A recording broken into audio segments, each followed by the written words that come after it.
Hey everybody, welcome to my channel Mind booster.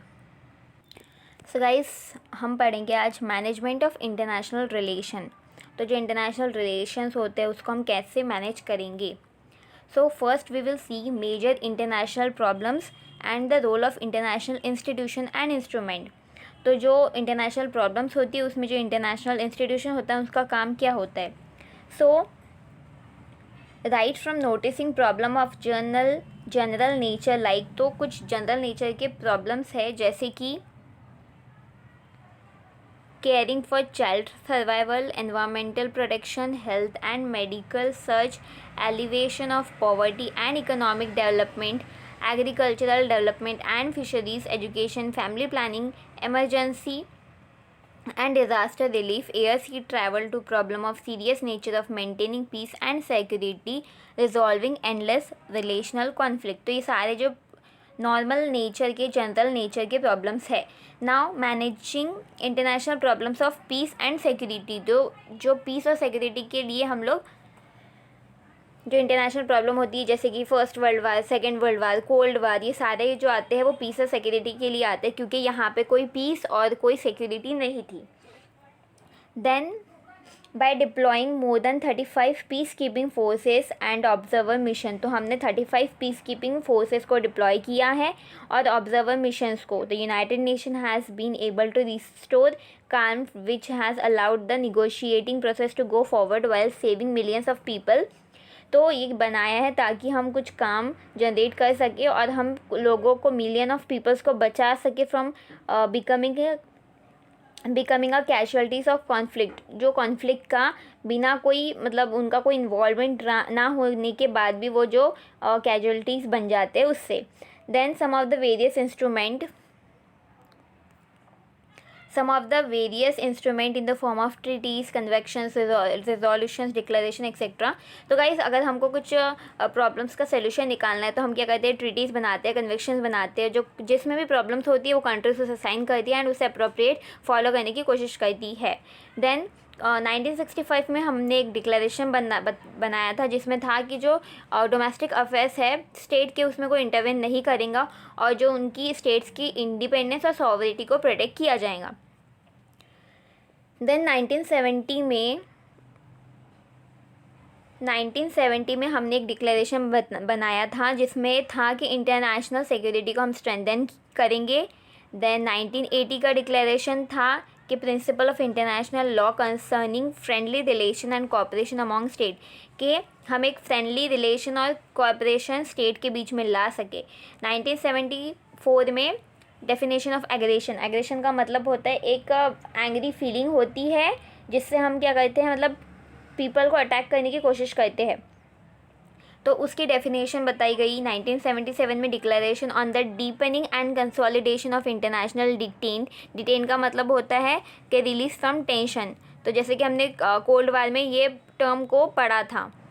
Then 1981 declaration of the admissibility of intervention and interference in the internal affairs of state, कि state के internal affairs में कोई intervene नहीं करेगा, interfere नहीं करेगा।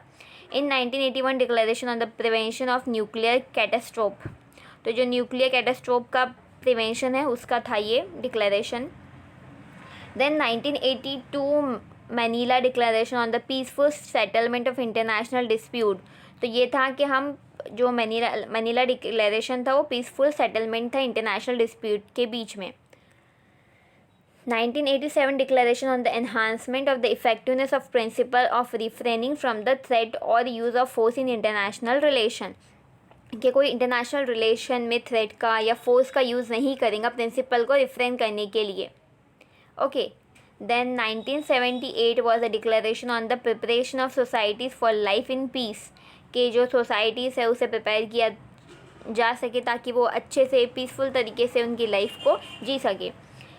The 1984 declaration on the right of peoples to peace, the 1988 declaration on the prevention and removal of disputes and situations which may threaten international peace and security। Then 1980 में था assembly approved the establishment of the University for Peace located in San Jose, Costa Rica। The Assembly has designated the opening day of its regular annual session, the third Tuesday in September each year.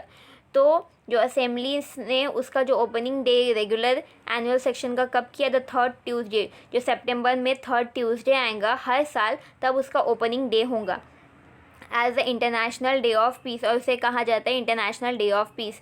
The year 1986 was proclaim the international year of peace, और 1986 को proclaim किया गया as the international year of peace. Okay, then है UNTSO, that is UN Truce Supervision Organization, and the UNMOGIP, that is UN Military Observer Group in India and Pakistan, the two oldest peacekeeping operation. तो ये सबसे ज़्यादा पुराने peacekeeping operation है. Now the growth however is not only in quantity but also in quality. तो growth का मतलब सिर्फ ये नहीं होता कि quantity में ही हम डेवलपमेंट करें, क्वालिटी भी अच्छी रहना चाहिए. जैसे कि हम कुछ सामान लेने जाते हैं तो ना कि हम क्वांटिटी, उसके साथ हम क्वालिटी भी चेक करते हैं. So the growth however is not only in quantity but also quality for peacekeeping operation are taking on new tasks that often go far beyond traditional activities and which today include first one is safeguarding humanitarian relief operation. तो जो humanitarian relief operation है उसे safeguard करना, supporting electoral assistance, assisting in mine clearance, monitoring human rights, providing police support, enforcing embargoes, restoring democracy, disarming warring parties, administrative management, responding to refuge needs and providing services for victims. तो ये जो काफ़ी है जो हमारे पास है, जो activities हमें फॉलो करनी है. Then administrative management, again in addition to peacekeeping there is also peacemaking, which means negotiation. It seeks to bring hostile parties to an agreement and uses the peaceful means outlined in chapter 4th of the UN Charter. So peace building, which is essential in the aftermath of a conflict. It means support for structure which solidify peace and build trust and cooperation among former enemies. Okay. So guys यहाँ पे कुछ instrument दिए हैं about global डिसआर्मामेंट, तो आप ये पढ़ सकते हैं. This are all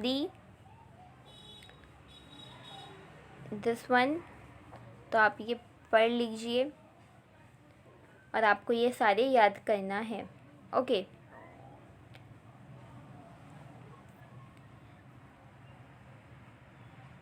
Then the General Assembly in 1969 proclaimed the 1970 as a disarmament decade. तो जनरल असेंबली ने 1970 को एज अ डिसआर्मामेंट डिकेड घोषित किया. The first session on disarmament held at United Nation headquarter from 23 May to 1 July 1978 was the largest. तो ये largest period था. Okay guys, so हमारा video यहीं पे ख़त्म होता है. If you like the video then please subscribe my channel and also hit the bell icon and share with your friends. और अगर आपको और डिटेल इन्फॉर्मेशन चाहिए अबाउट दिस चैप्टर सो आप मुझे कमेंट सेक्शन में बता सकते हैं, और इस टॉपिक पे मैं और इससे रिलेटेड और भी जो टॉपिक्स है उसके ऊपर मैं आपको वीडियो बना के दूँगी. So thank you, see you in the next video, bye bye.